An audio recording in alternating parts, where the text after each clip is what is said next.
राधा राधा राधा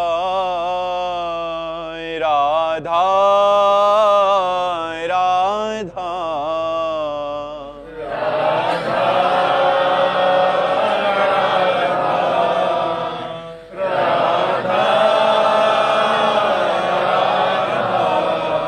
हाय राधा राधा राधा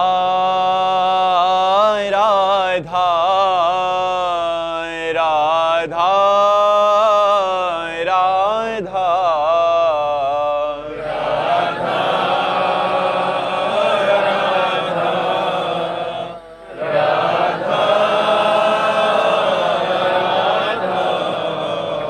हाय राधा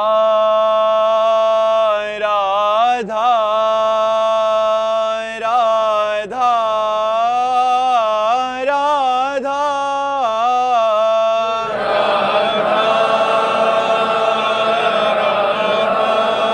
राधा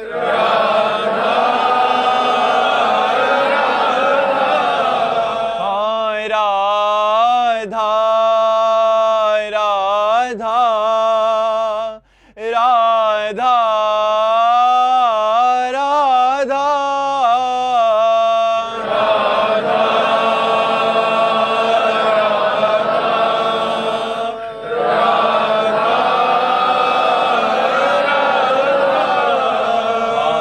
राधा राधा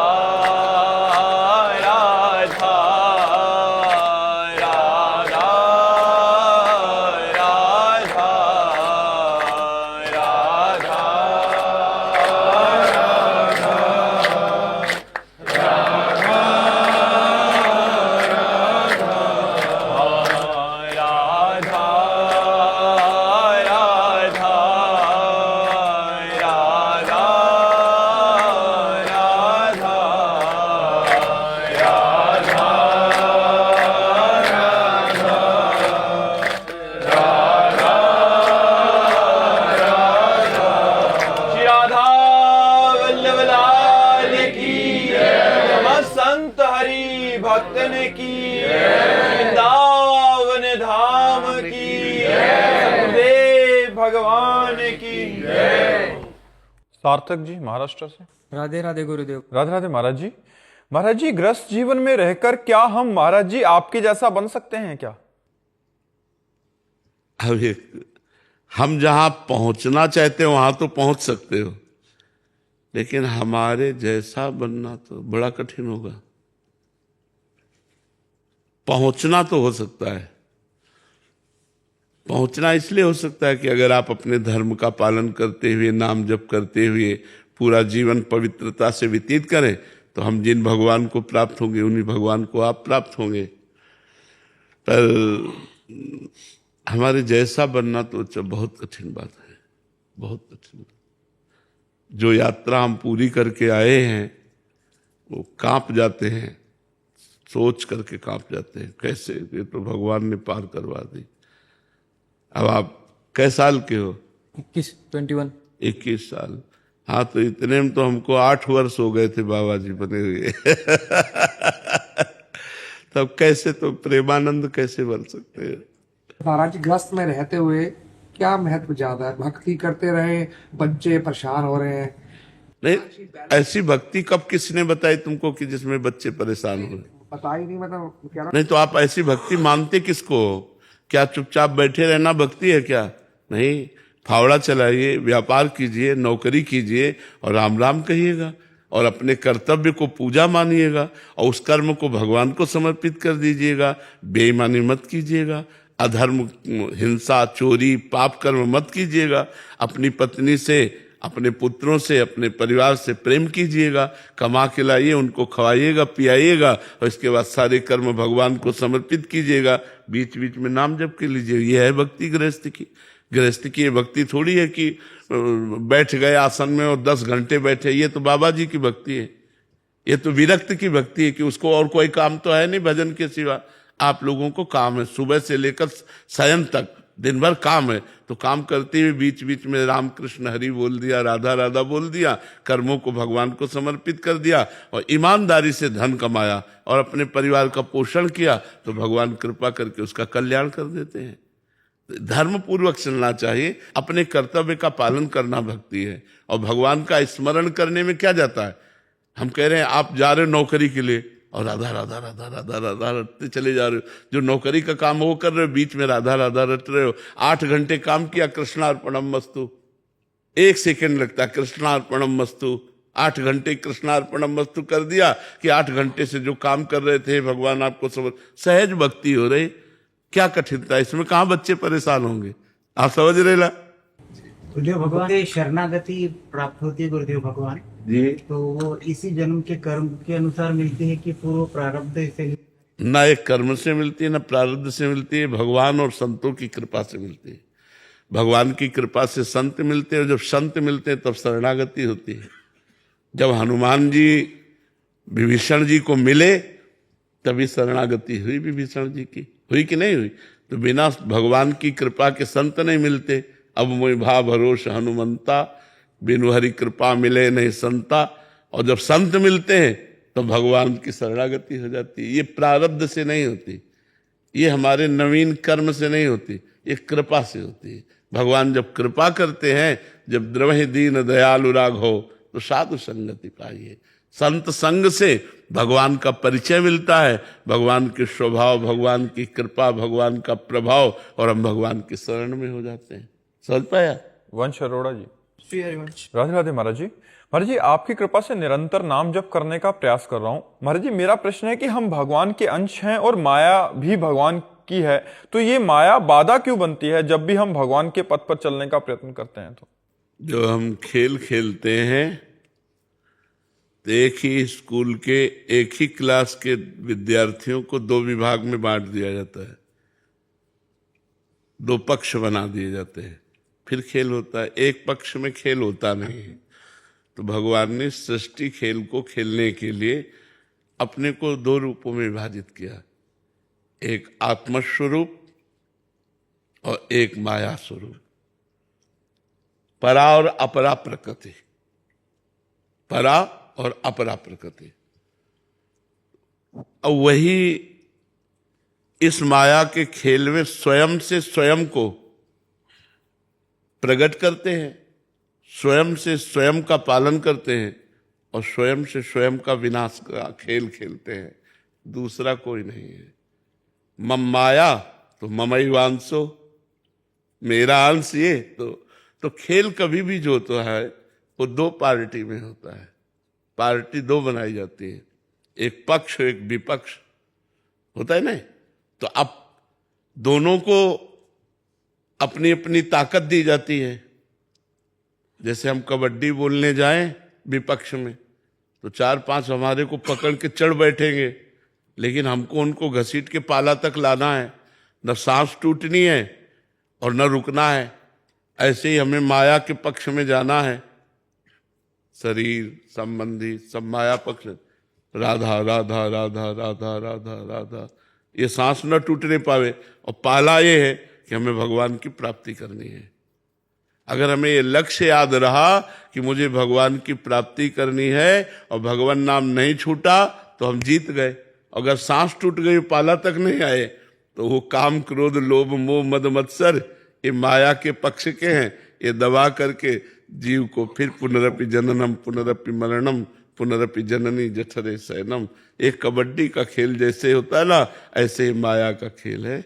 और एक ही स्वामी की हैं दोनों शक्तियां, एक पराशक्ति एक अपराशक्ति। तो परा और अपरा दोनों शक्तियों के खेल में विजयी वही होता है जो भगवान की शरण में हो जाता है। मामेवि प्रपद्यन्ते माया में ताम तरन्ते थे। तो हम भगवान की शरण में होकर भगवान का नाम जप करें, जिससे भगवान की माया शक्ति पर हम विजय प्राप्त करें। वो विरोध करेगी, अपने पक्ष का तो खेल है ना, तो आपको पकड़ेगी, अपने पक्ष में घसीटेगी। आपको उनसे छुड़ा करके भगवान की तरफ बढ़ना है, यही खेल है। छुड़ा ले गए तो परम पद मिला और हार गए तो आउट। चलो फिर जन्मो मरो सुअर कुत्ता पशु पक्षी नाना प्रकार की योनियों में जाओ। समझ पा रहे ना आप? दीपक शर्मा जी जम्मू से। राधे महाराज जी। राधे राधे महाराज जी। महाराज जी मेरा प्रश्न है कि किस पाप से कितना भजन नष्ट होता है, इसका पता कैसे चलेगा? इसका तो भगवान ही निर्णय कर सकते हैं। किसका है? इसका तो भगवान ही निर्णय कर सकते हैं कि आप कौन सा। एक सबसे बड़ा जैसे पाप है, आप किसी साधु भगवत भक्त भजन करने वाले को आप अपमान कर दो तो आपके इस जन्म के सारे पुण्य नष्ट हो जाएंगे एक साथ।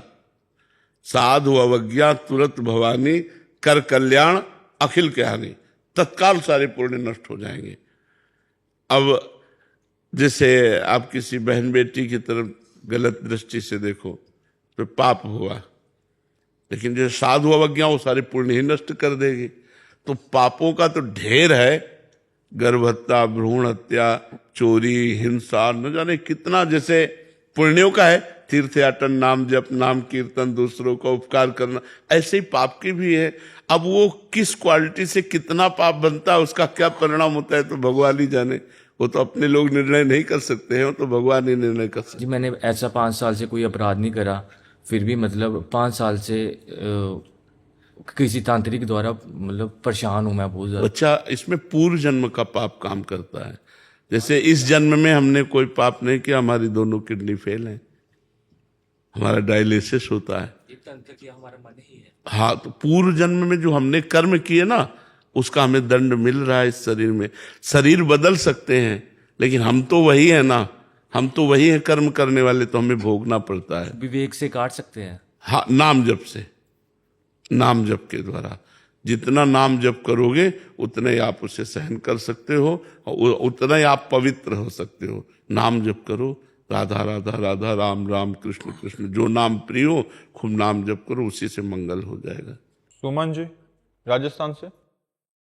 राधे राधे महाराज जी। महाराज जी हमने अक्सर देखा कि आपसे मिलने बहुत से संत महात्मा आते हैं, वो चाहे वृंदावन से हो या वृंदावन के बाहर से। महाराज जी जैसे बचपन में भगवान श्री कृष्ण से मिलने देवी देवता, देव आदि देव महादेव भी आते थे, तो हम कैसे जाने कि कौन से रूप में कौन।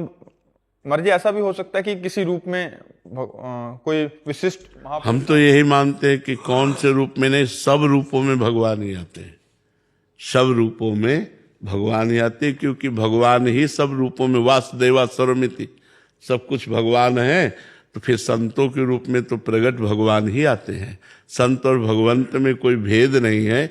हम तो आपको भी मान रहे हैं कि आप सब के रूप में मेरे भगवान ही मेरे पास आए हुए हैं, विविध रूपों में भगवान ही आए हुए। वो तो संत जन है, हम तो आप लोगों को मानते हैं ये भगवान ही हैं। इतने रूपों में हमें प्यार कर रहे हैं भगवान, सब रूपों में भगवान ही तो प्यार कर रहे हैं जी। उमा वशिष्ठ जी।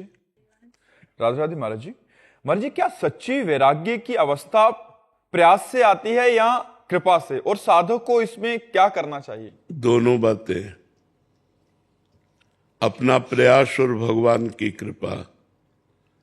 इसके लिए सत्संग, शास्त्र स्वाध्याय, नाम जप, पवित्र भोजन और एकांत में बैठ कर के मनन करना। जो शास्त्रों में पढ़ा, जो संतों से सुना, उसका मनन करें तो सार बात निकलेगी कि भगवान सत्य हैं और संसार का जितना ये माया का बखेड़ा है ये सब स्वाप्निक है, ये सब झूठा है। तो वैराग्य होने लगेगा। वैराग्य पवित्र अंतःकरण में होता है। पवित्र अंतःकरण संसार से राग करता है, पवित्र अंतःकरण वैराग्यवान रहता है। तो हम खूब श्रीमद् भागवत का पाठ करो, एक एक अध्याय खूब अच्छे से पढ़ो, श्रीमद् भगवत गीता जी का स्वाध्याय करो और संतों की वाणी पढ़ो, उससे विवेक जागृत होगा, विवेक से वैराग्य होगा और वैराग्यवान ही अनुराग या ब्रह्म बोध को प्राप्त होता है। बिना वैराग्य के ना तो प्रेम होता है और ना आत्मस्वरूप का बोध होता है। वैराग्य अति अनिवार्य है, पर वैराग्य होना कठिन है क्योंकि हमारा बहुत जन्मों से भोगों का अभ्यास रहा है, तो हमारा मन बार बार भोगों में जाता है। भोगों से हट करके भगवान में लगना है बहुत कठिन है। भगवान की प्राप्ति कठिन नहीं, वैराग्य कठिन है। संसार से, शरीर से जो हमारी आसक्ति हो गई है भोगों में जो सुखद बुद्धि हो गई है वो हटाना बहुत कठिन है। इसीलिए प्रायः सब लोग संसार के ही मार्ग में चलते हैं, भगवान के मार्ग में तो कोई बड़ा कृपा पात्र चलता है। तो भगवान की कृपा और अपना प्रयास, ये दोनों वैराग्य में अति अनिवार्य है। अपना भी प्रयास अनिवार्य है, क्योंकि वैराग्य में कष्ट सहना होता है। जैसे अब हमारा मन खिंच रहा है किसी विषय के लिए, अब हम उसे ना कह रहे हैं तो जलाएगा ना, उसे सहना है। बाहरी भोगों का त्याग करके सहना है, गर्मी सर्दी बरसात मान अपमान ये सब सहना है, तब वो वैराग्यवान होता है। राग रहित हो गया, न किसी शरीर से राग है, न किसी वस्तु से राग है, न किसी स्थान से राग है, न किसी पद से राग है, उसे ही वैराग्यवान कहते हैं। वैराग्यवान की सही परिभाषा ये है कि भोगों के समीप रहते हुए भी भोगने की इच्छा ना होना। भोगों की बाहुल्यता है पर भोगने की कोई इच्छा ही नहीं रहेगी, वही वैराग्यवान है। अरुण हंस जी फरीदाबाद से। श्री हरिवंश। राधे राधे महाराज जी। महाराज जी, आपने सत्संग में प्रमाद के बारे में वर्णन किया। प्रमाद मृत्यु के समान कष्टदायक और भयावह है। कर्म में प्रमाद, भजन में प्रमाद, दिनचर्या में प्रमाद, जितनी भी जेल भरी है वो सब प्रमाद से ही भरी है। महाराज जी, ये प्रमाद होता क्या है, ये किन लोगों में पाया जाता है, इसके लक्षण? तमोगुण प्रधान जीवों में प्रमाद स्थिति। निद्रा आलस्य प्रमादोत्तम तत्तामस मुदाहृतम। तमोगुणी वृत्ति में, तामस वृत्ति में ये प्रमाद पाया जाता है। प्रमाद का मतलब होता है कि जो हमें अभी करना चाहिए उसके आगे के लिए टाल देना, जो नहीं करना चाहिए वो अभी करने में उत्साहित हो जाना, प्रमाद स्थिति। काम पड़ा हुआ है, काम करने की रुचि नहीं है, आलस्य लिए पड़ा हुआ है। जो नहीं करना चाहिए वो करने में रुचि रखता है, और जो करना चाहिए उसमें प्रमाद करता है। प्रमाद बहुत भयावह है, ये प्रमाद नरक ले जाने वाला है। प्रमाद बहुत गंदी वस्तु है, इसको त्यागना चाहिए। तो सतोगुणी भोजन, सतोगुणी लोगों का संग, सात्विक विचार, इससे प्रमाद नष्ट हो जाता है। ये तमोगुण से बढ़ता है। इसीलिए हम लोग प्याज लहसुन के लिए भी मना करते हैं कि इसको त्यागो, क्योंकि ये तमोगुण की प्रवृत्ति पैदा कर देता। नाक में गुस्सा है, प्रमाद स्थिति है। सत्कार्यों के लिए मन डराता है, असत कार्यों के लिए उत्साहित होकर लगता है, इसलिए तमोगुण त्याज्य है। रजोगुण तमोगुण त्याज्य है। सतोगुण को ग्रहण करे और फिर भगवत चिंतन के प्रभाव से सतोगुण का भी त्याग कर दे। महाराज जी, जैसे हम कोई दिनचर्या करते हैं, ठानने की कोशिश करते हैं, और वो 2 दिन करते हैं, फिर तीसरे दिन इसे प्रमाद कहते हैं, इसे प्रमाद कहते हैं, इसे प्रमाद कहते हैं। दिनचर्या में आलस्य प्रमाद नहीं होना चाहिए, चाहे जितनी बीमार स्थिति हो, लेकिन दिनचर्या अपनी दिनचर्या है। बुखार है लेकिन उठ करके गर्म पानी से नहाना, नहाकर माला लेकर बैठ जाना। शरीर में पीड़ा है लेकिन माला चल रहा है, राधा राधा, ये है। अब कुछ नहीं है, आज चलो यार रहने दो, ये नहीं, उठो तुरंत फेंको। तो जैसे हमें 1 बजे उठना रात्रि के, या 2 बजे उठना है, वह उठे और फेंक दिया कंबल। अगर कंबल रजाई जो लिए उसे बिल्कुल अलग करिए, नहीं कि उड़ करके फिर नहीं, उसे एकदम अलग कर दिया और बस बैठे अपनी दिनचर्या में लग गए। कठोर अपने जीवन में जो साधना करता है वही उन्नति को प्राप्त होता है। अपने प्रति ढिलाई नहीं रखनी चाहिए, शरीर के प्रति ढिलाई नहीं रखनी चाहिए। उचित भोजन, उचित बातचीत, उचित मनोरंजन, उचित व्यवहार, नाम जप, वाणी पाठ, शास्त्रों का स्वाध्याय, इससे हमारी बुद्धि का मार्जन होता है, बुद्धि हमारी पवित्र होती है, तो ये प्रमाद खत्म होता है। प्रमाद स्थिति तो बहुत भयावह नरक है। क्या जिंदगी है, लोग प्रमाद में जीवन व्यतीत करते हैं। अरे कमाने के लिए आए हो, 60, 70, 80 वर्ष आयु है, इसमें बचपन तो चला गया खेल कूद में, जवानी में तूफान आता है विकारों का, बुढ़ापे में करने लायक नहीं रहते, तो साधना कब करोगे? साधना के लिए हमको समय जवानी में ही तो निकालना होगा। आजकल प्रमाद स्थिति ही बढ़ रही है। 9-9, 10-10 बजे तक सोना कैसे हो सकता है? जब तक आप अपनी दिनचर्या को ठीक नहीं रखेंगे तब तक आप नहीं चल पाएंगे। तो दिनचर्या में ध्यान दीजिए तो प्रमाद नष्ट हो जाएगा। हमें ये करना ही है, हमें ये करना है बस। तो पर उसके लिए पवित्रता चाहिए, तो इसलिए पवित्र भोजन पाना चाहिए, पवित्र लोगों का संग करना चाहिए, पवित्र विचार होने चाहिए।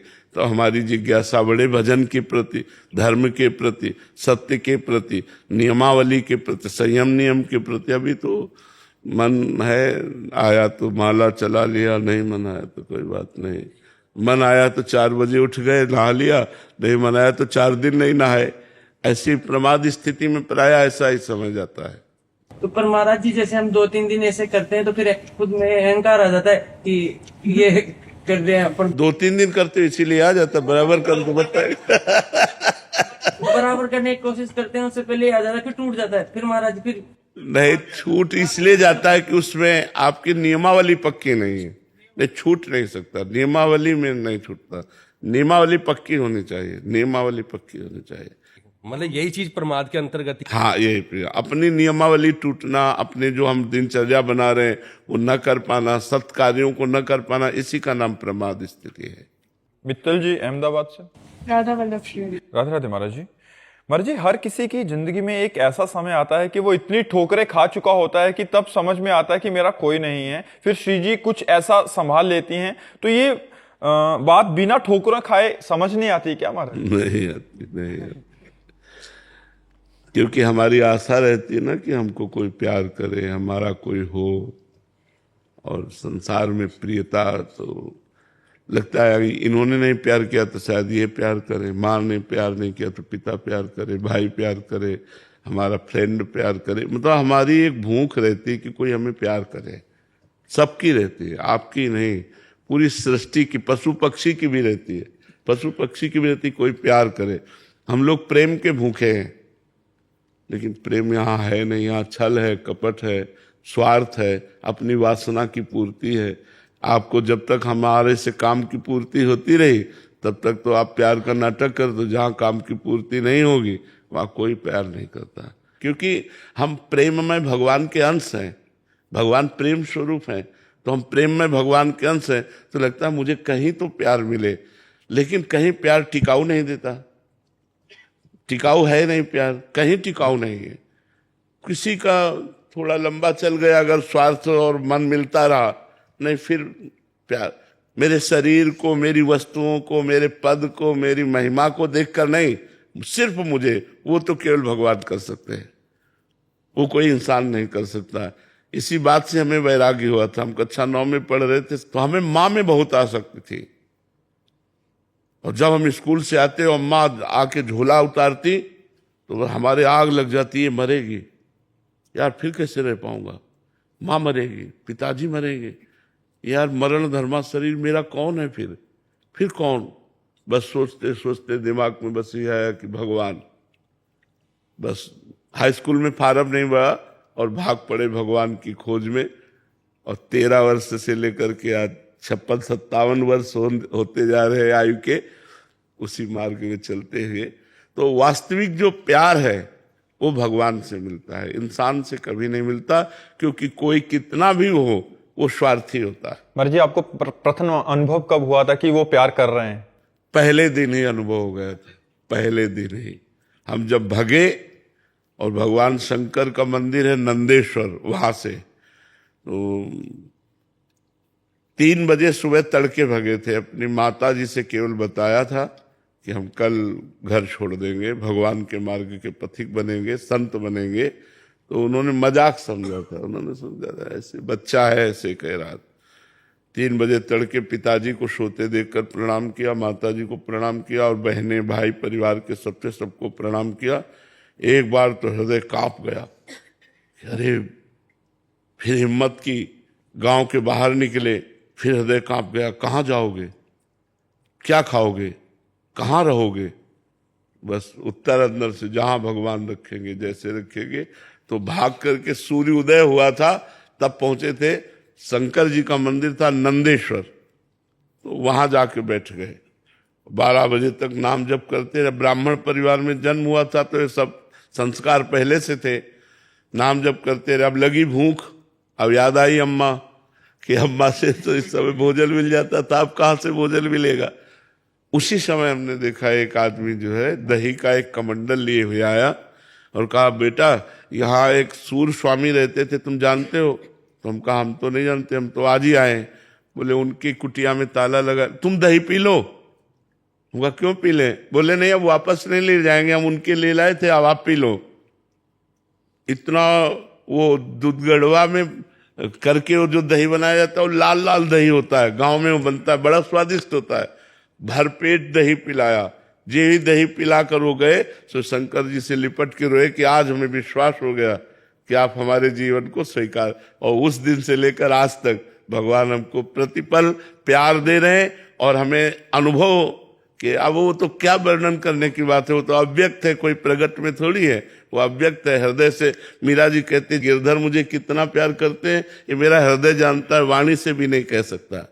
तो महाराज जी उसमें जैसे आप कभी ये नहीं लगा कि बीच के में कि घर चलना चाहिए कभी? गुरु कृपा से कभी नहीं लगा। कई कई दिन भूखे रहे, बहुत कष्टप्रद रहा जीवन, लेकिन कभी ये नहीं आया कि मैं घर चलूं। जिस दिन से घर से निकला जीवन में कभी घर में बैठ करके भोजन नहीं पाया, कभी घर नहीं गया, जीवन हो गया पूरा। जिस दिन से घर से निकला आज तक घर नहीं गया। महाराज जी जैसे आपके रोग हुआ था, पता चला जब याद आएगा कि घर होता? नहीं, बिल्कुल भी नहीं। ये सहन शक्ति हमें कैसे आएगी महाराज? भगवान की कृपा से। अच्छा क्या है कि हमारे जीवन का ज्यादा, अब जैसे 13 वर्ष की अवस्था है, 13 में 8 वर्ष तो एकदम भोलापन में चला गया, मतलब समझे में नहीं आया। थोड़ा थोड़ा जो कुछ अपना परिचय समझ में आया संसार का, उस समय हम निकल पड़े, तो हमें ज्यादा संसार का आकर्षण लगा नहीं, क्योंकि 13 वर्ष की अवस्था से घर से निकल हमारा किसी से लगाव नहीं था। माँ से ज्यादा किसी का लगाव नहीं था, माँ में ही था। वो भगवान ने कृपा करके छोड़वा दिया तो फिर सबसे छूट गया। और फिर हमें नहीं आया कि घर चले, कभी नहीं आया कि घर चले। माँ बाप ने भी नहीं खोजा आपको? माँ बाप ने खोजा नहीं आपको? हाँ नहीं, खोजा था। पहली बार जो माँ मिली थी, बहुत वो भजन करने वाली थी, तो ये सूचना आई कि तुम्हारी माँ आ रही मिलने। तो हम पहले भागकर ठाकुर जी के मंदिर में गए, उनसे प्रार्थना की कि मेरी सामर्थ्य नहीं है, इस मोहरे से लड़ पाना मेरी सामर्थ्य नहीं, क्योंकि उनकी आंसुओं से बात होती है, तो वो मेरी सामर्थ्य नहीं है। तो हमने ठाकुर जी से प्रार्थना की कि मुझे सामर्थ्य दीजिए कि मैं अपनी माँ से बात कर सकूं। तो जो ही दूर से देखा उन्होंने हमें, तो दौड़कर गले लगाया। अब वो उनका तो मतलब माँ का एक प्रेम होता है, तो अब हम भी शिथिल हो गए, मतलब तो उनका चलो घर चलो, कृपा करें हमें भी एक मोह से छुड़ाए। हाँ भगवान ही छुड़ाते। तो हमने अपनी माँ से फिर कठोर वचन बोले, तो आप विचार कीजिए मैं सतमार्ग में चल रहा हूँ, आप मुझे आशीर्वाद दीजिए, आप जानती हैं कि ये सही मार्ग है। तो उनका जाओ, आज के बाद मैं कभी तुम्हारे सामने नहीं आऊंगी और भगवान तुम्हारी रक्षा करें। और बस फिर इसके बाद वो पधार गई, लेकिन कभी वो हमारे सामने नहीं आई, कभी उन्होंने ऐसा, पर उनको सदगति प्राप्त हुई। जिस दिन हमारी माँ का शरीर छूटा तो हमारे स्वप्न में आई, पूरा श्रृंगार किए हुए, और कहा बेटा हम आ गई। तो पता चला माँ पधार करके सीधे हमारे पास आई थी, अर्थात उनका परम गति हुई। अब जिनके लड़के भगवान के मार्ग में, उनके तो परम गति होगी ही, उनका परम गति। प्रिया तिवारी जी, राधे राधे महाराज जी। महाराज जी, रामचरित मानस में एक दोहा आता है, बार बार वर मांग हूं हर्षि देहु श्री रंग, पद सरोज अन पाइनी भक्ति सदा सत्संग। महाराज जी, हम अधम जीव ग्रस्त जीवन में कैसे इस गूढ़ भावार्थ को समझें और चरितार्थ करें? देखो, अनपायनी भक्ति, निष्काम भक्ति, प्रेम भक्ति, अहेतुकी भक्ति, ये सब एक ही बात है। बार बार हम प्रभु से प्रार्थना करते हैं कि हे नाथ, हमें आपके प्रेमी संतों का सत्संग प्राप्त हो और आपके चरणों में निष्काम प्रेम लक्षणा भक्ति की प्राप्ति हो। इस प्रार्थना की पूर्ति तभी होगी जब हम ये पहले छोड़ें कि गृहस्थ हैं, हम भगवान के पहले हैं, बाद में गृहस्थ हैं। कि गृहस्थ पहले हो और बाद में भगवान के हो। आप हमारी बात को समझिए। ममैवांशो जीवलोके जीवभूता सनातना, भगवान कह रहे हैं कि जीव मेरा अंश है। तो हम पहले भगवान के हुए ना, बाद में गृहस्थ हुए। तो गृहस्थ हमारा कर्तव्य कर्म है और भगवान हमारे प्राप्तव्य हैं, उन्हें प्राप्त करना है। तो कर्तव्य कर्म को करते हुए, भगवान का नाम स्मरण करते हुए, यदि हम बार बार ये प्रार्थना करें कि हे नाथ, आपके प्रेमी भक्तों का संग मिले और आपके श्री चरणों में निष्काम प्रेम लक्षणा भक्ति की प्राप्ति हो, तो भगवान कभी कृपा करेंगे। जब भगवान शंकर आदि बड़े बड़े ईश्वर कोटि के महापुरुष भगवान से प्रार्थना करते हैं, तो हम जीव कोटि के भक्त हैं, हम उनसे प्रार्थना करें तो करुणा करके हमारी इस प्रार्थना को सुनेंगे और हमारी मांग को अवश्य पूरी करेंगे। क्योंकि भगवान और मांग पूरी करें चाहे ना करें, भजन की मांग जरूर पूरी कर देते हैं। यदि हृदय से हम भगवान के प्रेम की मांग करें, भगवान के नाम जप की मांग करें, भगवान की सेवा की मांग करें, तो भगवान जरूर जरूर कृपा करते हैं और जरूर हमको प्रेम लक्षणा भक्ति देंगे। हमें विश्वास रखना चाहिए। किसका प्रश्न है, आप समझ रहे ना जी? अमन जी, राधे राधे महाराज जी। आज हमारी भक्ति में भगवान से प्रेम कम और अपने दुख दूर करने की कामना अधिक होती है, ऐसा? कोई बात नहीं, कोई बात नहीं। किसी तरह हम जुड़े तो भगवान से। भगवान का नाम मंगल भवन अमंगल हारी है। यदि हम अपने सुख के लिए, दुख निवृत्ति के लिए भगवान से जुड़ते हैं, तो हम ही नहीं, सारा जगत इसी भाव से जुड़ता है कि हमारे दुखों का अंत हो और सुख को प्राप्त हो। तो ये कोई दोष युक्त बात नहीं है। हम जुड़ें। हमें पहले से ही निष्कामता नहीं आती। भक्ति करते करते जब संसार के भोगों की निस्सारता का ज्ञान हो जाता है, तो भगवान से फिर मांग नहीं रह जाती, न दुख निवृत्ति की न सुख प्राप्ति की। मांग रह जाती भगवान के सुमिरन की, कि अधिक से अधिक मैं भगवान आपका सुमिरन कर सकूं, भजन कर सकूं। बिसरी हो ना बिसारी हो, यही दान मोहि देव, श्री हरिवंश के लाडिले मोहि अपनी कर ले।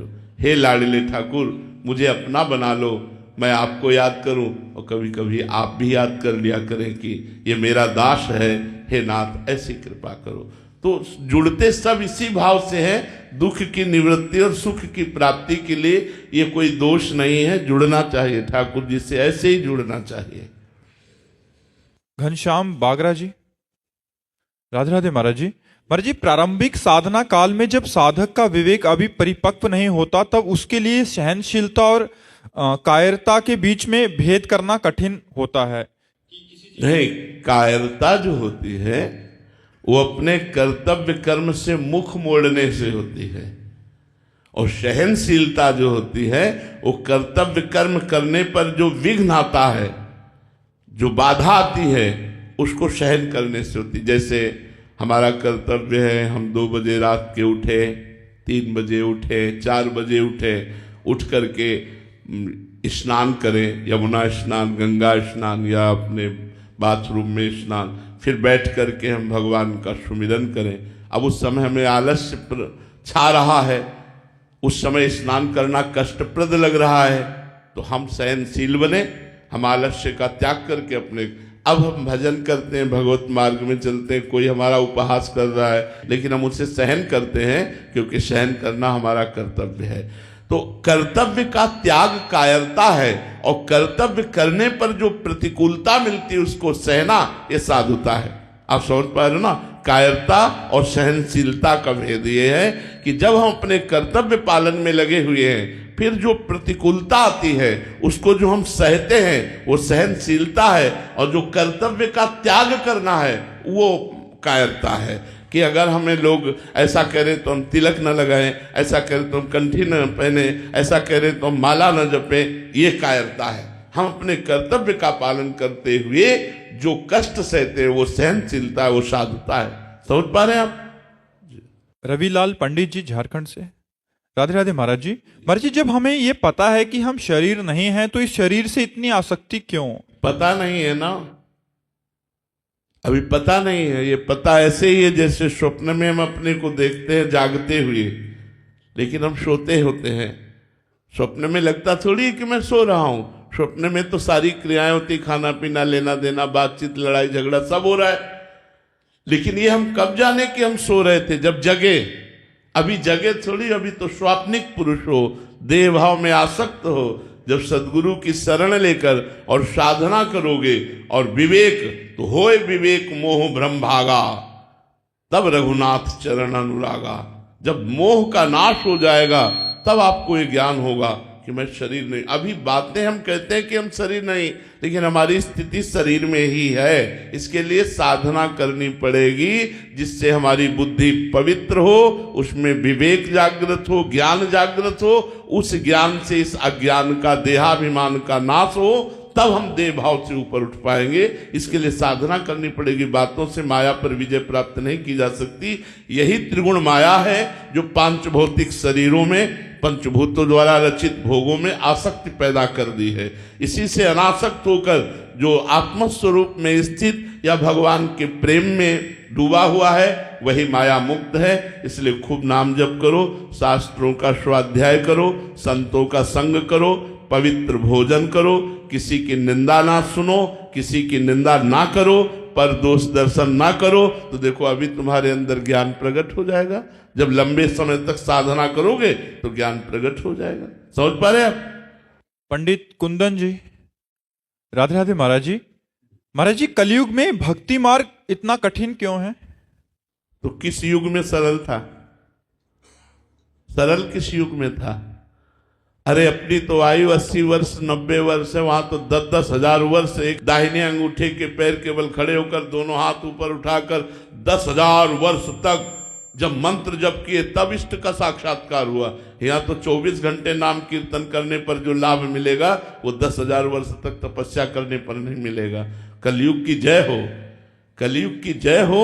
ये महान धर्म है। कलयुग समयुग आन नहीं, जो नर कर विश्वास, गाय राम गुण गण विमल, भव बिन तरह प्रयास। तो कलयुग में भक्ति कठिन है ऐसा नहीं है।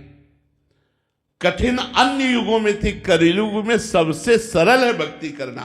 क्यों? क्योंकि भगवान की विशेष कृपा कलयुग में जीव पर होती है। क्योंकि जानते हैं अल्पायु है, अल्पज्ञ है, अल्पायु है, अल्पज्ञ है। इसलिए आप अपने गृहस्थ धर्म का पालन करते हुए बेईमानी, हिंसा, झूठ, कपट, घूसखोरी इनका त्याग करके जो धन कमाएं उससे अपने परिवार का पोषण करें और नाम जप करें, अतिथि सेवा करें, संत सेवा करें, गौ सेवा करें, समाज सेवा करें, जितनी बन सके। यही तो भक्ति। इसमें क्या कठिनता है आप हमें बताओ? गंदी बातों, गंदे आचरणों को छोड़ना कठिन है? नहीं, भक्ति क्या कठिन है? कहो भगति पथ कवन प्रयासा। भक्ति में क्या प्रयास करना? राम राम राम राम, राधा राधा, भगवान का नाम रट रहे, धर्म पूर्वक आचरण कर रहे, धर्म से कमाए हुए धन से परिवार का पोषण कर रहे, समाज की सेवा कर रहे। यही तो भक्ति है। और भक्ति का क्या स्वरूप समझा? कौन सी भक्ति का स्वरूप ऐसा कठिन है कि आपको आदेश हो रहा हो कि आप ऐसी भक्ति करें जो कठिन है? आप बताओ, भक्ति जैसा सरल साधन और कौन सा होगा? क्यों जी? धीरू राय जी, राधे राधे महाराज जी। महाराज जी, जब साधक त्रिगुणातीत होने लगता है तो उसे नींद ऐसा लगता है कि जैसे बहुत जल्दी जल्दी निकल रहा हो दिन। 1 घंटे की नींद भी उसे मतलब 5-6 घंटे की लगती है। 2-3 दिन तक अगर भोजन जल ना मिले तो भी उसका ध्यान उसकी ओर नहीं घुसता। तो महाराज जी ये कह रहे हैं कि लेकिन जब वह सत्संग सुनता है तो उसे अपने अंदर दोष दिखाई देते हैं, चाहे वही सत्संग कई बार। हाँ, बहुत सुंदर, बहुत सुंदर, अच्छी बुद्धि है। सत्संग से अपनी कमी का बोध होना ये अच्छे विवेकवानों का लक्षण है। जब हम साधु संग करें और हम में अपनी कमियां देखने लगे तो समझना चाहिए भगवान की हम पर विशेष कृपा है। नाम जप करते रहो, अपने साधन को बढ़ाते रहो, अपने अनुभवों को गुप्त रखो जिससे आगे हमें कोई बाधा ना पड़े, और शांत भाव से चलते रहो जी। जडेजा महावीर जी, राधे राधे महाराज जी। महाराज जी, आपने बताया है कि 1 करोड़ नाम से शरीर निष्पाप होता है। तो अगर हमारा मन किसी भी सांसारिक प्रकार के काम में लगा हो और धन कमाने के चिंतन में हो, जुबान से नाम चल रहा हो, तभी ये निष्पाप हो जाएगा? अगर हाँ हाँ, हो जाएगा, हो जाएगा। बिना मन के भी अग्नि में दाहिका शक्ति है, वो अपना काम करेगी। जानबूझ के छुओ तो जला देगी, अनजाने में छू जाए तो जला देगी, एकाग्र हो के छुओ तो जला देगी। और बिना एकाग्रता के छोड़ तो जला देगी, क्योंकि उसमें दायिका शक्ति है। ऐसे नाम में पाप नाशक शक्ति, प्रेम, ज्ञान, वैराग्य, भक्ति सब कुछ विराजमान है। तो हम भाव कुभाव अनख आलसहु, नाम जपत मंगल दिश दसहु। यदि हमारा भाव नहीं बन रहा, हमारा मन नहीं लग रहा और हम नाम जप कर रहे हैं, तो हमें गति प्राप्त होगी, हमें वही पवित्रता प्राप्त होगी। परम पवित्र भगवान का नाम है, जो भगवान को भी अधीन कर लेता है। इसलिए भाव से जपो या भाव से जपो, पवित्र हो या पवित्र हो, कैसे भी हो, नाम जप करो, आपका मंगल ही होगा। अपवित्र पवित्रो वा सर्वावस्थांग तो पिवा या स्मरेत पुंडरीकाक्षम सवायाभ्यंतरा शुचि। वो वाय और अभ्यंतर दोनों से पवित्र हो जाता है जो भगवान का नाम जप करता है। अहोवत सुपचितो गरियान जिह्वाग्रे वर्तते नाम तुभ्यम। वो चांडाल भी सर्वश्रेष्ठ है जिसकी जिह्वा के अग्रभाग पर भगवान का नाम विराजमान है। इसलिए नाम पर प्रधानता रखो, भाव तो नाम अपने आप ले आएगा। कुंजल जी महाराष्ट्र नासिक से। राधे राधे महाराज जी। महाराज जी, जब हमारे पास सब कुछ होता है, मतलब पैसा, पद, मान, प्रतिष्ठा, तभी लोग मतलब हमें पहचान करते हैं और हमें सत्कार देते हैं। जब कुछ नहीं होता तो लोग हमसे दूर क्यों जाते हैं महाराज जी? संसार स्वार्थी है, पाए जान जगत में सब जन कपटी कुटिल कलयुगी टंचु।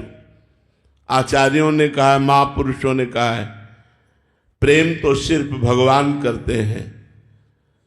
भगवान अहेतुकी कृपालु हैं, वात्सल्य समुद्र हैं। उन वात्सल्य समुद्र का कुछ अंश माँ में पाया जाता है, वात्सल्य का। तो देखो बच्चे को कितना प्यार करती है माँ। ऊपर लघु शंका कर दे, सोच कर दे, फिर भी नाराज नहीं होती बच्चे पर। वो स्वयं गीले पर सो सकती है, लेकिन बच्चे को सूखे में सिलाएगी, क्योंकि अंश मात्र में वात्सल्य भगवान का उस माँ के अंदर रहता है। और जगत के जितने प्राणी हैं सब एक दूसरे के स्वार्थ से बंधे हुए हैं। स्वार्थ खत्म हुआ, कोई किसी को पहचानता नहीं है। अगर स्वार्थ रहित प्रेम करने वाले हैं तो भगवान और भगवान के प्रेमी भक्तजन।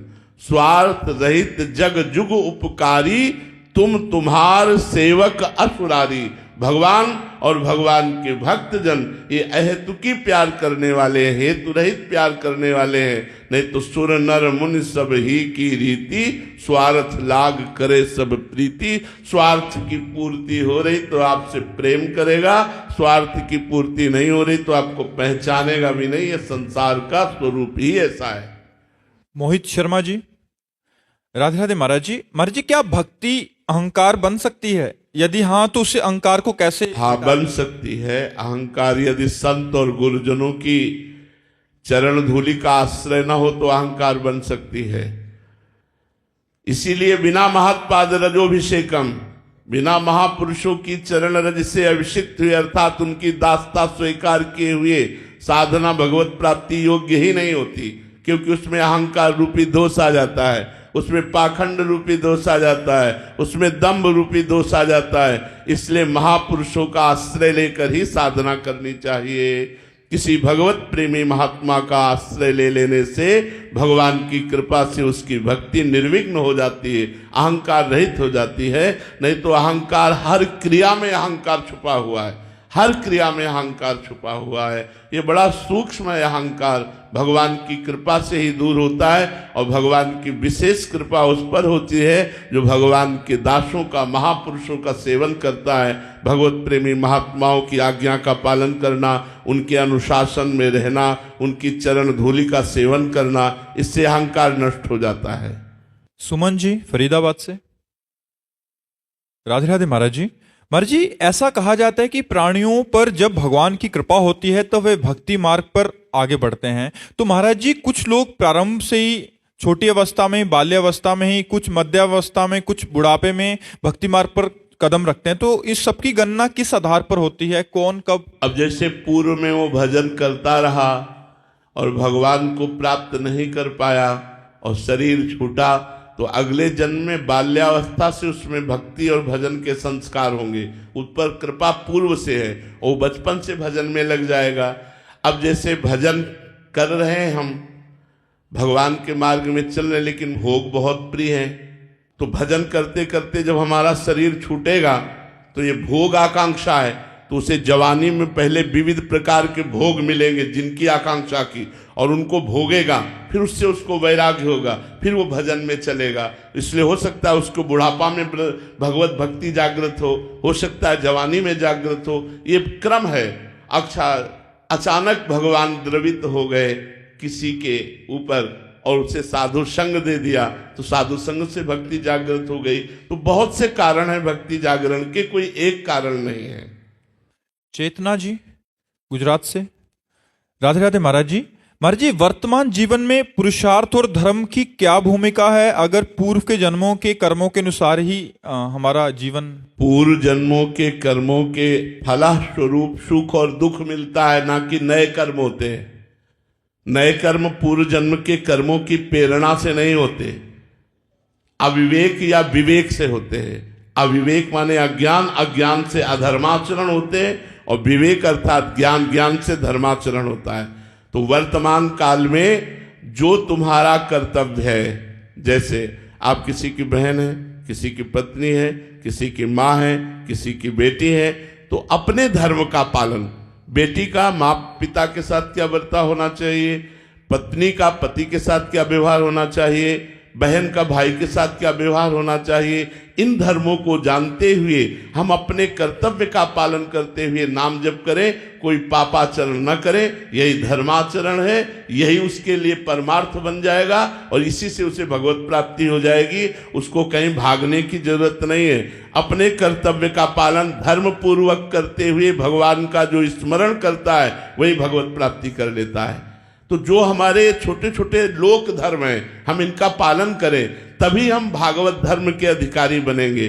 छोटे छोटे धर्मों का पालन करने से पुण्य अर्जित होता है, भगवान कृपा करते हैं। तो त्यज लोक धर्मान, लोक धर्मों का त्याग होकर फिर भागवत धर्म में पहुंच जाता है, और भागवत धर्म विशुद्ध ज्ञान देकर आत्मबोध या भगवत प्रेम करा देता है। इसलिए हम अपने धर्मों का पालन करें और नाम जप करें। देवेश जी मथुरा से, राधे राधे महाराज जी। महाराज जी, जब साधक आप जैसे महापुरुषों से ये ज्ञात करता है कि निरंतर चिंतन ही सार है, गुरु कृपा से साधक सम्यक सुमिरन का लक्ष्य रखकर दृढ़ता से लगता है, तो सत्य चिंतन के साथ सूक्ष्म रूप से अन्य विचारों का स्फुरण होने लगता है। महाराज जी, ऐसे में साधक क्या करे? अन्य विचारों का स्फुरण पहले से विराजमान संस्कारों के कारण है, नवीन नहीं है। जब हम भजन करते हैं तो नवीन तो भजन के संस्कार हैं, लेकिन भजन करते समय जब गलत बातें, गंदे विचार, गंदे आचरणों की करने की प्रेरणा आती है, वो पूर्व जन्मों के संस्कार मन में भरे हुए हैं और वो निकल रहे हैं। ऐसी भावना उपासक को करनी चाहिए कि वर्तमान में तो हम परम पवित्र भगवान का नाम जप कर रहे हैं, तो गंदी बातें प्रवेश नहीं कर सकती। तो ये गंदी बातें आई कहाँ से? जो मन में गंदगी थी वो नाम जप के प्रभाव से अब निकल रही है, मन निर्मल हो रहा है, और प्रसन्न होकर नाम जप करना चाहिए। खेद नहीं करना चाहिए कि गंदी बातें क्यों आ रही। गंदी बातें आ नहीं रही, गंदी बातें मन से निकल कर जा रही, क्योंकि भजन से मन निर्मल होता है और निर्मल मन से ही परमात्मा की प्राप्ति होती। निर्मल मन जन सो मोहि पावा। तो निर्मल मन कैसे होगा? जब उसका मल हटेगा। तो मल क्या है? काम, क्रोध, लोभ, मोह, मद, मत्सर, इनके किए हुए संस्कार। तो जब हम नाम जप करते हैं उस समय इनके संस्कार बाहर निकलते हैं, तो उसके अनुसार हम कोई क्रिया ना करें और नाम जप करते रहे तो हमारा मन निर्मल हो जाएगा। हमें डरने की जरूरत नहीं है। भूमि पंचाल जी कनाडा से, महाराज जी, ईश्वर तो सब जगह हैं, सब कुछ देख रहे हैं, सुन रहे हैं, फिर भी भक्त के बार बार पुकारने पर वो मौन कब तक रहते हैं? जब तक विरहाग्नि नहीं जल जाती। वो ऐसे प्रेमी नहीं है, वो सच्चे प्रेमी हैं। वो कसौटी पे कस के सच्चा प्रेम करते हैं। एक बार जिससे प्रेम किया फिर निर्वाह करते हैं। आर पार निर्वाह करने वाले ठाकुर हैं, प्रभु हैं। पर वो ऐसे नहीं हैं, वो सर्वांतर्यामी हैं। अगर तुम्हारे मन में जरा भी किसी भोग की लालसा है, जरा भी किसी व्यक्ति के प्रति आकर्षण है, जरा भी पद प्रतिष्ठा का लोभ है, वो पकड़ में आने वाले नहीं। बहुत बड़े हैं, अनंत ब्रह्मांडों के स्वामी हैं, वायुकोटि महाबला, करोड़ों वायुओं से भी बलवान, करोड़ों सूर्यों से भी तेजस्वी, करोड़ों अग्नियों से भी देदीप्यमान। ऐसे भगवान से प्यार करने के लिए सिर्फ भगवान से प्यार करना है। अनन्यस चिंतयन्तो माम। तो इस बात की वो बाट जो होते हैं कि तुम कब अनन्य बनोगे, और जब तुम अनन्य बन गए तो तुम्हारे अनन्य बन जाएंगे। जहां मेरा भक्त रखे चरण वहां रखूं मैं हाथ, पीछे पीछे मैं फिरूं कभी न छाड़ू साथ। कोई खिलवाड़ थोड़ी भगवान से आशिकी करना, हरि आशिकी करना कोई खिलवाड़ थोड़ी है। संसार की आशिकी थोड़ी है, भगवान की आशिकी है। नहीं खान पान ते भावे है, नहीं कोमल वसन सुहावे है, सब विषय लगे ते खारा है, हरि आशिक का मग न्यारा है। ब्रह्मादिक के भोग सब विषम लागत ताई, नारायण ब्रज चंद की लगन लगी है जाए। उनके सामने दम्भ पाखंड नौटंकी नहीं चलती। अगर हृदय से प्रेम कर रहे हो तो तुम्हें अनुभव में वो आएंगे कि वो तुम्हें कितना प्यार करते हैं। उन्हीं भगवान के सहारे है, प्रतिपल अनुभव होता है, जाने मोरी छाती कि भगवान मुझे कितना प्यार करते हैं, भगवान मेरे कितने नजदीक है, भगवान मेरे कितने प्यारे हैं। ये हर भक्त को अपनी भावना के अनुसार, अपने भजन के अनुसार अनुभव में आता है। नहीं तो जिए कैसे भक्तजन। तो भगवान कच्चे खिलाड़ी नहीं, सच्चे खिलाड़ी हैं। कच्चे को सच्चा करके ही प्रेम करते हैं, इसलिए हम कच्चे हैं। अभी हमारे को सच्चाई पर पहुंचाने के लिए अपने पार्षदों का संग देते हैं और सतमार्ग की साधना देते हैं, और जब हम सच्चे हो जाते हैं तो हमारे सामने प्रकट हो जाते हैं। कब तक छुपे रहते हैं महाराज जी? जब तक तुम जी पा रहे हो चैन से, जब तक तुम जी पा रहे हो चैन से तब तक छुपे हो। जिस दिन रुदु सुस्वरम राजन कृष्ण दर्शन लालसा, अब जिया ना जाए, हमारी मृत्यु निश्चित है। यदि भगवान न मिले तो शाम नहीं होगी, भगवान मिल जाएंगे। जब जिया ना जाए तब भगवान मिल जाते हैं। जब हृदय की व्याकुलता इस रूप में पहुंच जाए कि अब बस आखिरी समझो, यदि भगवान न मिले तुम्हारे प्राण निकल जाएंगे, उसी दिन भगवान मिल जाएंगे। एक शिष्य ने पूछा, गुरुदेव भगवान के लिए कैसी व्याकुलता चाहिए? तो बोले चलो यमुना जी डुबकी लगाओ। जो ही डुबकी लगाए ऊपर चढ़ बैठे, 1 मिनट में ही श्वास लेने के लिए ऐसे व्याकुल। गुरुदेव अब अगर और विलंब हो जाती तो प्राण निकल जाते। बोले जब ऐसी व्याकुलता भगवान के लिए होगी कि अगर विलंब हुआ तो प्राण निकल जाएंगे, उसी क्षण भगवान मिल जाएंगे। भगवान भगवान है यार, अनंत ब्रह्मांडों के अधिपति, जिनके इशारे से माया ने अनंत ब्रह्मांडों का सृजन किया, उस मालिक से मिलना चाहते हो तो कितना साधन करना पड़ेगा। समस्त लोगों से व्यवहार त्याग करके परमार्थ स्वरूप व्यवहार करते हुए, निरंतर नाम जप करते हुए भगवान के लिए व्याकुलता पैदा हो जाए संत महात्माओं की कृपा से, तो भगवान मिलते हैं। महाराज जी, आप गुरुजनों के वचनों के माध्यम से उत्साह भी होता है कि अभी हमें प्रभु का ऐसा विकलता अंदर लानी है, बट फिर भी माया के ऐसे पत्ते फेंके जाते हैं कि फिर महाराज जी फिर मन उधर ही। हाँ, तो माया के पत्ते फेंकते हैं तो उससे निपटाने के लिए ज्ञान भी तो वही देते हैं। दोनों बातें वही। देखो, हम आपसे निश्चित बात कहते हैं कि टीचर उतना ही प्रश्न करेगा जितना पढ़ाया है। ऐसा नहीं कि कक्षा 5 वाले क्लास के विद्यार्थी को 8 वाला प्रश्न बोल दे या 9th वाला बोल दे। महाराज जी, ऐसा लगता है आपने तो सब कुछ पढ़ा दिया है और कुछ शेष रहता ही नहीं है। नहीं, अभी सब कुछ तो नहीं पढ़ा क्योंकि वो ज्ञान समुद्र है, पूर्ण तो नहीं कहा जा सकता। रात दिन हम ऐसे बोलते रहे तो भी उस असीम की महिमा को हम पूर्ण नहीं गा सकते। हमारी बात क्या है, स्वयं सरस्वती जी और भगवान शेष अगर निरंतर गान करें तो भी नहीं गान कर सकते। वो अथाह अगाध महामहिम भगवान है, उसका ज्ञान अगाध है, उसका प्रेम अगाध है, उसकी महिमा अगाध है। हम सब अल्प वाणी के द्वारा थोड़ा वर्णन कर पाते हैं। वो तो अनंत महिमा सागर है, अनंत महिमामय है। अगर उसका अंत पा लिया तो फिर अनंत कैसा। तो जितना हम स्वीकार करते जाते हैं, भगवान हमें आगे बढ़ाते जाते हैं। और हम आपको अंतिम बात भी बताते हैं कि आपकी भजन में कितनी कमी है, आपकी साधना में कितनी कमी है, ये भगवान नहीं देखते। ये भगवान देखते कि आप उनको चाहते हैं कि नहीं। बस अगर आप उनको चाहते हैं और भोगों के खिलौनों में भी लगे तो भी वो एक दिन ऐसा झटका मारेंगे कि सब खिलौने फेंक कर आप भगवान की तरफ भाग पड़ोगे। आप थोड़ा सा चाहत बनाइए। वो चाहत होती संतों के सत्संग से। जब हम भगवान की महिमा सुनते हैं, भगवान की रूप माधुरी, गुण माधुरी, कृपा, तो तो हमारा भी मन होता है कि इस गंदे संसार से, असत भोगों से हटकर भगवान की तरफ चला जाए। बस यही सबसे बड़ी कृपा हुई, परमार्थ की नींव पड़ गई, जिसने कदम रख दिया, और इस परमार्थ पे जिसकी नींव पड़ गई उसका मकान बन के रहता है, कभी खंडहर नहीं रहता है। ध्यान रखना, नामे भक्ता प्रणश्यति, भगवान के भक्त का कभी पतन नहीं होता, कभी नाश नहीं होता, निश्चित वो भगवत प्राप्ति कर लेता है, चाहे वो छोटी मोटी भक्ति क्यों न करता हो, भले एक जन्म और लगे, आगे चलकर उसे भगवान की कृपा में। महाराज इसका मतलब हम सब बैठे हैं तो बिल्कुल मकान बिल्कुल बन बैठे। जाएगा। और हम एक बात बड़े हित की कह रहे हैं कि साधना पे चलना है, सीढ़ियों पे चढ़ना, और भरोसे पे हो जाना है लिफ्ट पे बैठना। सीढ़ी के बगल में ही लिफ्ट होती है, लिफ्ट के बगल में ही सीढ़ी होती है, और सीढ़ी खुला होती है और लिफ्ट गुप्त होती है। सीढ़ी खुला है, लिफ्ट गुप्त है, और जो उस गुप्त को जानता है वो बटन दबावे और बैठ जाए, चल दे। तो कृपा गुप्त है, साधना प्रकट है। अगर हम कृपा के भरोसे होकर साधना करते हैं तो लिफ्ट में बैठ के चलते हैं, और यदि साधना अहम पूर्वक तो सीढ़ी पे चढ़ के थकान हो सकती है, बड़ी ऊंची मंजिल है, लेकिन लिफ्ट में चढ़ करके कोई थकान नहीं। तो हम गुरु कृपा, हरि कृपा, श्री जी की कृपा रूपी लिफ्ट पर बैठे, वो हमको पहुंचा देगी पक्का। इसलिए राधा राधा रटो और अपने कर्तव्य का पालन करो। सुमन जी गोरखपुर से। महाराज जी, क्या गृहस्थी अध्यात्म में थोड़ी सी समस्या ला सकती है क्या? नहीं, बिल्कुल नहीं। तुम्हारी छोटी गृहस्थी हमारी तुमसे बड़ी गृहस्थी है। कैसे?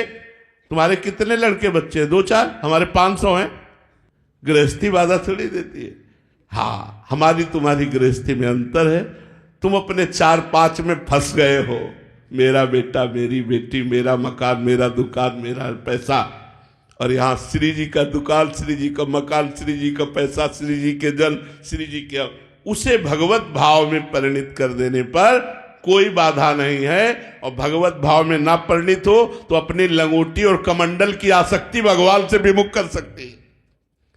लंगोटी और कमंडल की आसक्ति भी भगवान से विमुख कर सकती है। और अनासक्त है तो अम्बरीश जी चक्रवर्ती सम्राट महाराज भगवान के महाभागवत है, जिनके आगे दुर्वासा ऋषि लघु पड़ गए, महानता में ऊपर निकल गए। अम्बरीश जी चक्रवर्ती सम्राट है। तो गृहस्थी बाधा नहीं है, आसक्ति बाधा है। अगर आसक्ति भगवान के चरणों में, तो पूरा विश्व हमारा है, पूरे विश्व के हम हैं, क्या बाधा है? बोलो, क्या बाधा है?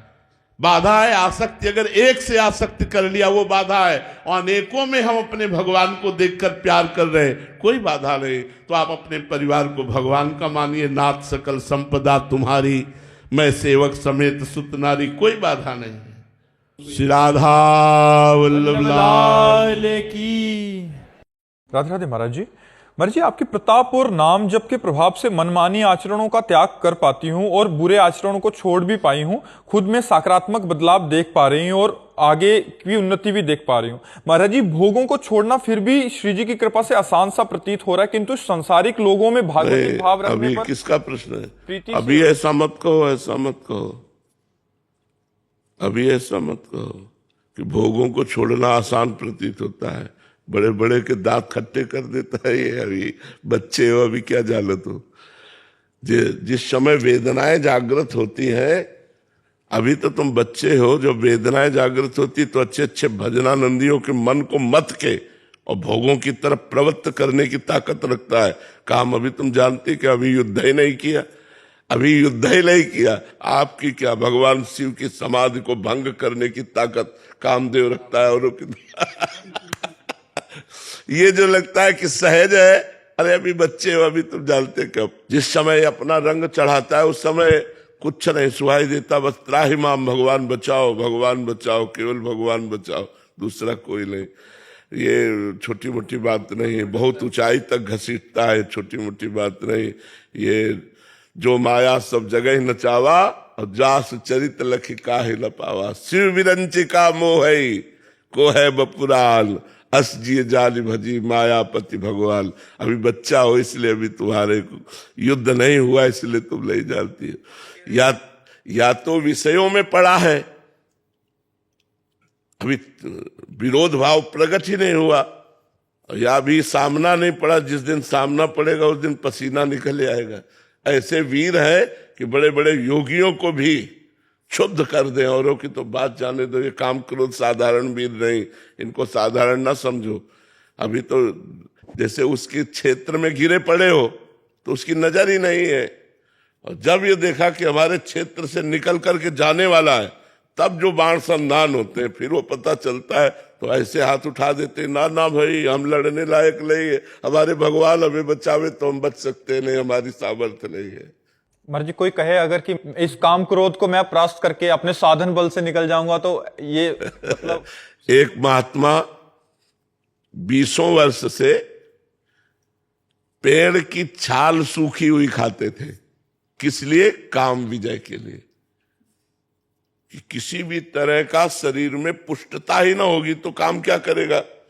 अवस्थि मात्र हुए रहे शरीर, हड्डी हड्डी शरीर में रह गई थी, और तपस्या करते सूखी छाल जो पपड़ी होती है ना वृक्षों की, वो मां पाते थे, और बस कोई भोजन नहीं, कोई पत्ता नहीं, कोई फल नहीं, कुछ नहीं। तो ऐसे हो गए थे। जब 20 वर्ष हो गए तो कामदेव प्रकट हुआ सामने, क्योंकि वो उसी योग्य थे, और कहा हम तुम्हें परास्त करेंगे। तो उन्होंने मुस्कुरा के कहा तुम्हारी ताकत क्या कि तुम मुझे परास्त कर लो। बोले अच्छा चलते हैं। चला गया काम। दूसरे दिन जहां वो पपड़ी खाते थे ना, वहां हलवा लगा मिला, हलवा। अब उनका दिमाग काम किया कि जंगल में, घोर जंगल में ये बढ़िया सुगंधित घृतयुक्त मिष्ठान, उन्होंने समझा मेरी तपस्या से डरकर प्रकृति मुझे दे रही, तो मुंह मार मार करके जहां जहां पपड़ी खाते थे वहां हलवा लगा मिला, हलवा पाया। 20-25 दिन हुए, थोड़ा खून दौड़ा नस नाड़ियों में। अब एक दिन वो उस अपने टाइम से जाते थे उनका हलवा, तो जो टाइम से गए वहां पाने के लिए, तो देखा एक 16-17 वर्ष की लड़की हलवा लगा रही है। वही तो भयभीत होने का वो नाटक किया। बोले भयभीत मत हो, भयभीत मत हो, शांत रहो, नजदीक आओ।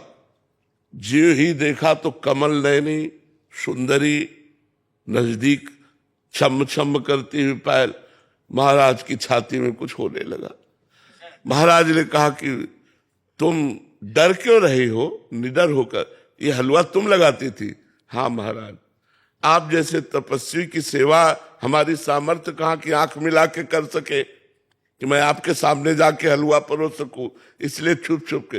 बोले आज से छुपने की जरूरत नहीं है, और पेड़ में लगाने की जरूरत नहीं, सीधे ले आया करो पात्र में हलवा। 10-5 दिन और हलवा पाया सीधे। अब तो काम वेदना अंदर जागृत हुई। उन्होंने कहा देवी तुम्हारा ब्याह हुआ है? तो उन्होंने कहा नहीं महाराज। तो बोले मेरा भी नहीं हुआ। तो बोले मैं आप जैसे महान तपस्वी को पति रूप में प्राप्त कर सकूं, ये तो मेरा सौभाग्य है।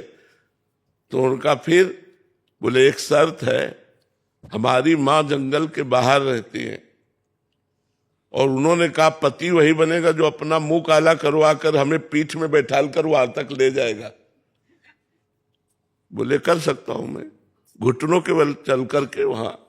जब वहां ले गए तो कामदेव खड़ा था और बोला देख तेरी तपस्या को नष्ट नहीं करना चाहता, केवल ये दिखाना चाहता हूं कि घुटनों केवल आया है एक मेरी माया के इशारे से। अगर मैं 5 बार संधान कर दूं तो तेरे हाल क्या होंगे? तो उन्होंने प्रणाम किया।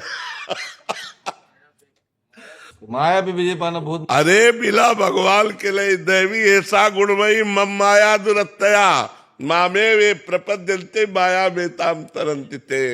भगवान ने स्वयं गीता जी में कहा ये मेरी दैवी हस्त जो गुणमयी माया है ये दुरत्य है, सहज में नहीं तरी जा सकती। मेरी शरण में आओ, मैं तुम्हें पार करूंगा।